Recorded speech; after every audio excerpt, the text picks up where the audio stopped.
The morning sun rested gently on the quiet suburban neighborhood as Miezah Carter stepped out of her home, one hand supporting her pregnant belly. She only wanted to collect a package from the mailbox. Nothing more. Nothing less. But the moment she reached the driveway, a police cruiser slowed to a stop in front of her house. Officer Reynolds stepped out, his boots hitting the pavement with force. His eyes narrowed at Miezah immediately, as if he'd made up his mind the second he saw her. "Hey, you!" he barked. "Stop right there!" Miezah froze, confused and startled. "Is something wrong, officer?" Reynolds rested his hand on his holster as he approached.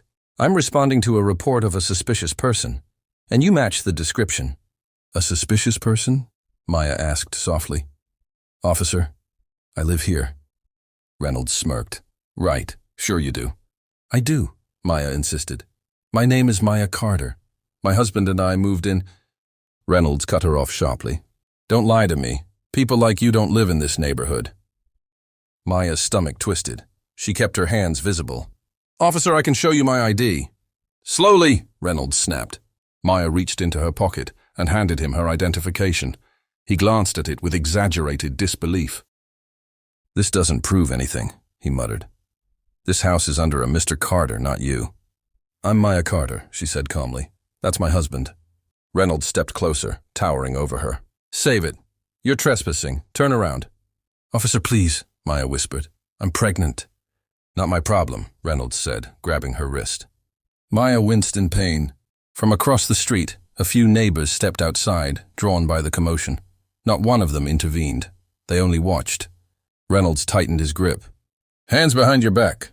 "I'm begging you," Miezah stuttered. "You're hurting me." Reynolds rolled his eyes. "Maybe if you people listened the first time, this wouldn't happen." He yanked her arm, causing her to drop to her knees. Gasps echoed from the watching neighbors, but still, no one moved. Reynolds pressed the button on his radio. "Dispatch, I have a trespasser resisting arrest. Send additional units." "I'm not resisting," Miezah cried softly. "I'm pregnant. I need help." But Reynolds ignored her completely. 2 more patrol cars pulled up. Officers Bennett and Miller stepped out, confused. "Reynolds, what's going on?" Bennett asked. "Dispatch said resisting?" "She's trespassing," Reynolds growled. "Claims she lives here. No proof." Miller looked at Miezah's tear-streaked face and swollen belly. "She looks like she's struggling, man," Reynolds snapped. "Do your job, Miller." Bennett knelt down to help Miezah stand. "Ma'am, are you all right?" "Thank you," she whispered. "I just need to sit." Reynolds shoved Bennett aside. "I said she's resisting. Put her in the car." He reached for Miezah again. She cried out in pain. A neighbor finally pulled out their phone and began recording. Officer Miller picked up Miezah's ID again. "Ma'am, what's your husband's name?" "Samuel," she whispered weakly. "Samuel Carter." Bennett froze. "Samuel Carter? From Washington?" Miezah nodded. Reynolds scoffed. "What, her husband's some big shot now?" Bennett stared at Reynolds in disbelief. "Reynolds, Director Carter is the head of the FBI's National Security Division." Reynolds' face drained of color. "What?" Bennett pulled up a photo on his device. "This is him. This is her husband." Reynolds stepped back, trembling. Suddenly, Miezah's phone began ringing. Officer Bennett answered. "Sir, this is Officer Bennett. Your wife is—" A stern voice came through the speaker. "I know.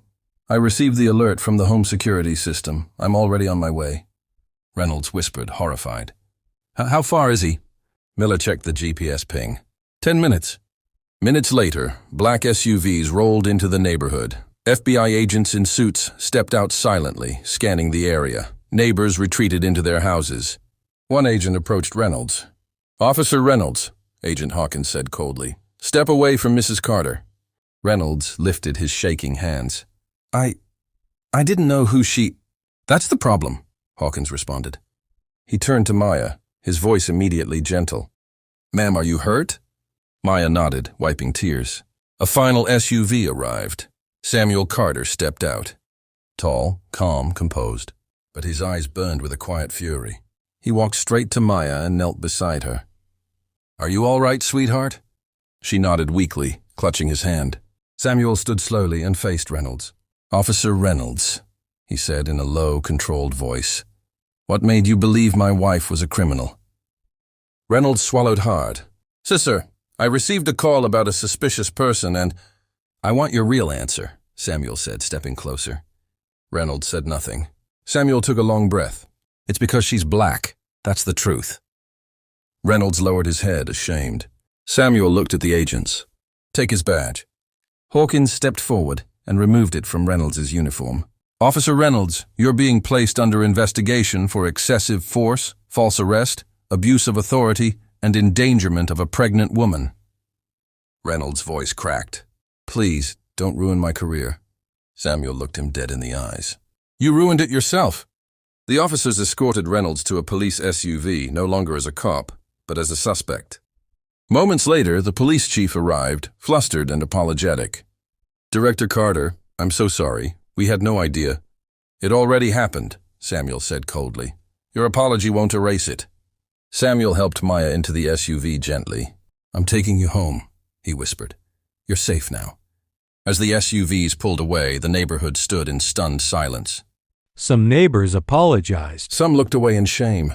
Others finally understood the weight of what they had witnessed. And from that day forward, no one in that neighborhood ever forgot Maya Carter or the man who fought for her. Because respect matters, dignity matters, and the truth is simple. You never know who someone really is. So treat everyone with humanity, from the very beginning. If you love stories like this, subscribe to Mr. Miezah's Stories